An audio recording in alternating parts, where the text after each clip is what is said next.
Now, this is what we need to be aware about, okay? Because if we're getting these into our body on a daily basis, do you think that's going to slow down the way that the metabolism, the way that the liver starts to filter over time? And what we've got to understand here, ladies and gents, is that the treadmill doesn't change. Remember that was working 20 years ago. It's how our bodies start to change. It's how our body changes internally. It's how our bodies are responding to the exercise. Does that make sense? Very good. So we're going to talk about a couple of these things so we can have a little bit of an awareness here about where they might be coming from and how they start to impact the body. Now, I spoke about preservatives, guys. Okay, why do we put preservatives in our food today? To maintain the shelf life. Yeah, we want to put it out on the shelf and maintain it there, keep it there for as long as possible. Here's the crazy thing. The crazy thing is every time we eat food and we put it into our mouth, our digestive system tries to start breaking down this food, doesn't it? That's the major purpose, to try to break down the food, get the nutrient value out of it. What was the purpose of the preservative again? To make it last longer and prevent the food from breaking down. So can you see straight ahead, if we're eating these packaged foods, they clash heads with our digestive tract, slow down the way that our body gets the waste out of the body. Now, what happens, guys, over time is that these things stay in the system too long and they start to cause problems. So we start to get these toxins building up in the liver. They can start to congest the liver. Now, ladies and gents, if it's preserved and it's sitting on a shelf, okay, it's dead. There's no nutrient life to that. If we take a natural seed and I put that seed, okay, and I cook it, and then I take that seed and then I put it into our soil and I grow it and I try to grow it every single day, how long is it going to take for that seed to turn into a plant? How long will it take? It never will it? And that's what we've got to identify. Now we take those foods, okay, we take them out of their natural habitat, we put them into a packet, put them on a shelf, right, then we take that food and we put it into our body. Do you think that our body is going to get any nutrient value out of that? You can't take something dead, put it into a live body and expect it to give you energy. How many people notice they eat food and then after they eat food they feel tired, like they need to go to sleep? Has anyone ever noticed that? They get no energy value out of the food, ladies and gents. This is what I'm talking to. This is what I'm talking about. Now what we've got to have a look at is the difference here. We have a look at a natural organic piece of food, like an apple for example. Okay, this apple is alive. It's got something called an enzyme in it. Enzymes, ladies and gentlemen, are basically what start life and they're what end life. If you cut open a natural organic apple, okay, or a live seed, and you put it into your body, enzymes will actually be inside that food and they will help your body break that food down. So they actually give your body energy. Right, there's photography out there that's called Kirlian photography. If you take a photo with this Kirlian photography of something that's alive, it'll show you an energetic charge around that food because that food's actually alive. Now here's the thing, what do we do to most of our food? We boil it, we cook it, okay, we put it on a stove, or we put it in a shelf and leave it on the shelf for 15 years and then we eat it and think it's going to give our bodies value. Every time we cook food, every time we raise the temperature above 115 degrees Fahrenheit, every time we eat food in a shelf that's preserved or packeted, we put it into our system. We've got an organ inside our body, it's called our pancreas. And our pancreas has to start producing enzymes to break down that food. So instead of the food having the enzymes in it to actually break down in our body to give us energy, our body's actually got to produce enzymes, put them into the stomach to break down the food. So instead of giving the body energy, it starts taking energy away from the body. Does that make sense? Now the problem is, ladies and gents, is that how much of our diet today do we cook our foods, even our fruits and vegetables? Do you know what I mean? How much raw food do we actually get? A lot of it's cooked, isn't it? A lot of it's processed. About 80% of it on average. Now we take that food, okay, and we put it in our body and our pancreas is working overtime. Our pancreas can't keep up producing the amount of enzymes. So that food, unfortunately, starts circulating through the body.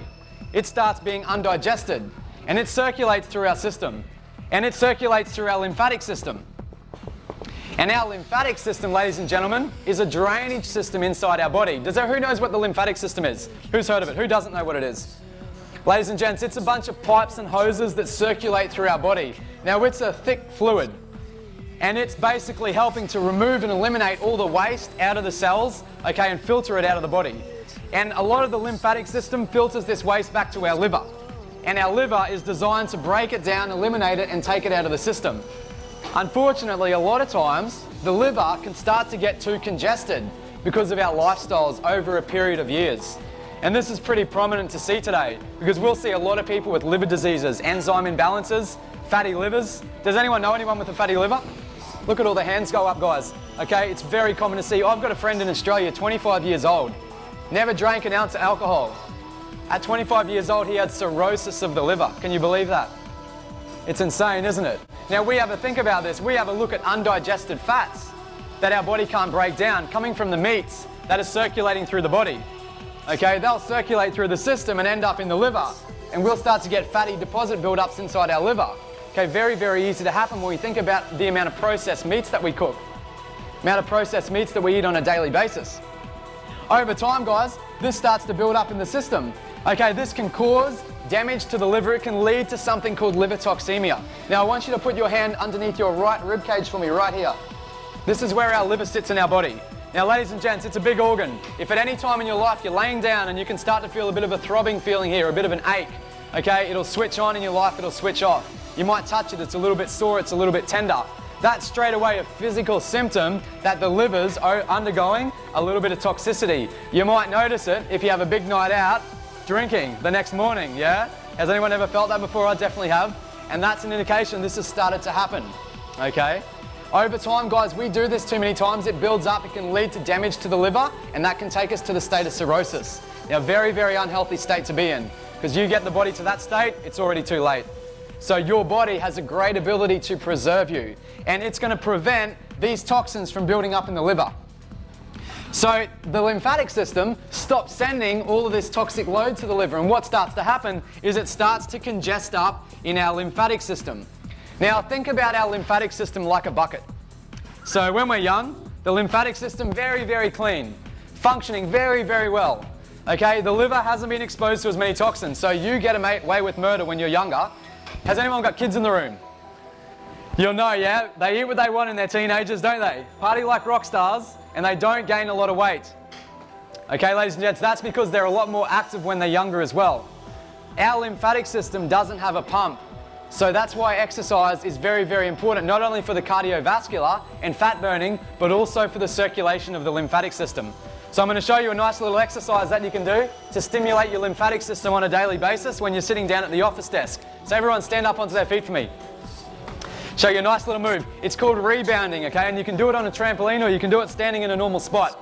Okay, you bring your feet slightly wider than shoulder width distance, okay, and start bending the knees and relaxing the arms. Nice, come up onto the heels now. Come up onto the heels. That's going to help to stimulate your skeletal system as well, which is good to prevent osteoporosis. Now from here, ladies and gents, focus on the breath. When you breathe in through the nose, fill the stomach with air, and as you exhale, it's called the breath of fire, and you want to suck your tummy in every time you exhale like this. Now start to move the arms like this in a circular motion, and it's going to start to get the energy inside your body circulating in an upwards fashion. Focus on your breath. Keep going, move those legs, bend those knees. 3, 2, 1, and relax. Awesome, starts to stimulate the body a little bit, doesn't it? Beats the hell out of a Starbucks coffee any day, and it's a whole lot cheaper. Very good, guys, take a seat, okay? So if I see anyone falling asleep, I'm going to get you to do that very quickly in this presentation to keep you awake.